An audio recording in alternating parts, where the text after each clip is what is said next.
Well, hello, lovers. Welcome to week 21. Get excited. It's your self-love guide here, Brandy Iberia. And as always, I am excited to be on this journey with you. I am honored to be on this journey with you. And I hope that you're discovering how unique you are, how beautiful you are, discovering what you like, what you don't like, right? So that you are not only loving yourself more, but that you'll be able to share with people how to love you better, right? It all kind of goes hand in hand. And so I'm so excited to say, guys, that we've reached week 21.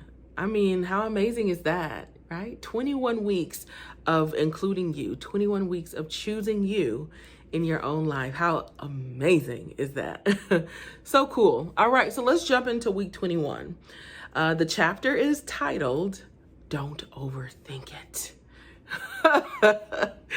And I'm done because that is one of the things that many people, not even just in America, I was gonna say in America, not even just in America, around the world are facing when it comes to anxiety. It's because of overthinking, right? The worry, the stress is because we're overthinking. And the quote that opens up the chapter is, think it over, don't overthink it.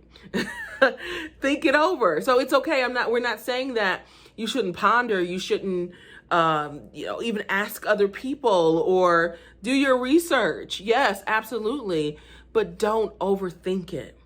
Think it over, right? And make your decision and let it be done. I'm actually wearing it's kind of like a dashiki dress that every time I put it on, it reminds me of the trip that I took in 2019 to East Africa. And I bought this dress specifically to wear there. I didn't buy it I bought some other things from East Africa, but this particular dress is one of the things I bought to wear there.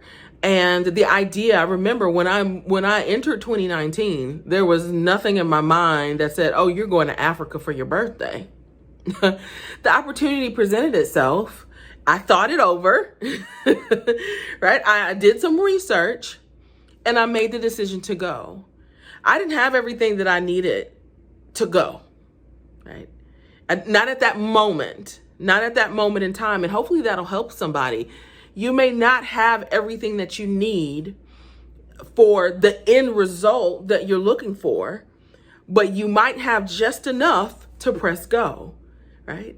And so what happens is we have just enough to press go, and then we overthink and we don't move at all. We don't do anything at all. And your life ends up being a series of shoulda, woulda, coulda, right?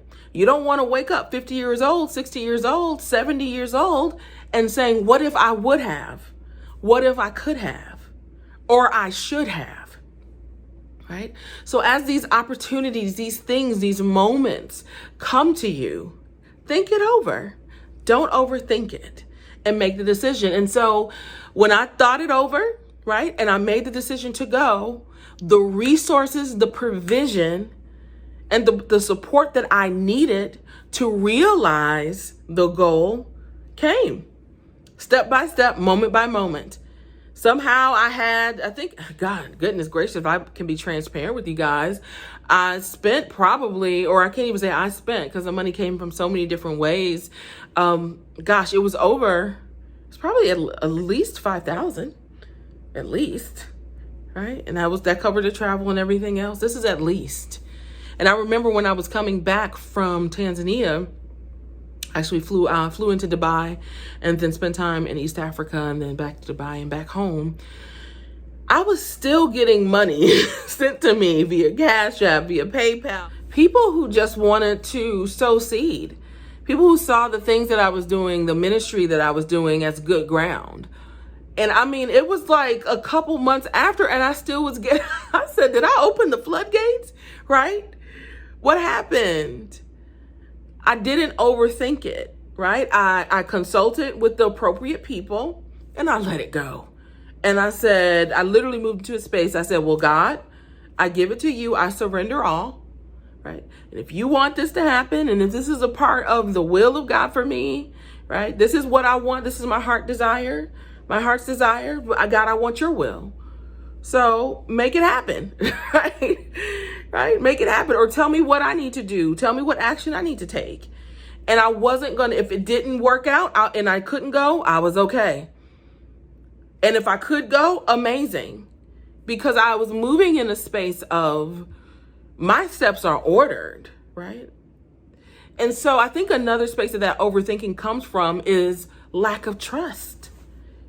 Lack of trust in something bigger than you, right? This is a Christian-based book. So we're talking about the love of God. We're talking about Jesus Christ that died for you. If you don't trust him, then how can you believe, right? So if you are a believer, then believe, right? And so we can eliminate the worry. We can eliminate the doubt. We can eliminate the fear. We can make the decision, we can make the choice, and we can move forward. So this week, what I want you to do is when decisions come up, don't overthink it. Let your yes be your yes. Let your no be your no. And leave it alone. Don't, well, maybe we should have, or maybe I should have. Or, you know, I'm talking about even to the small things, down to the small things. Like for some women, this is difficult deciding what to eat. Right? Make a decision. Don't overthink it and move on. And let it become a habit. And you'll be surprised at how easy it gets, even with the bigger decisions in the future, right? So practice that this week. I'll be praying for you. I am believing God for his best for you, especially in the area of overthinking. Is that all right? I hope you guys have gotten something out of this week's session, and I will see you next week. Be blessed.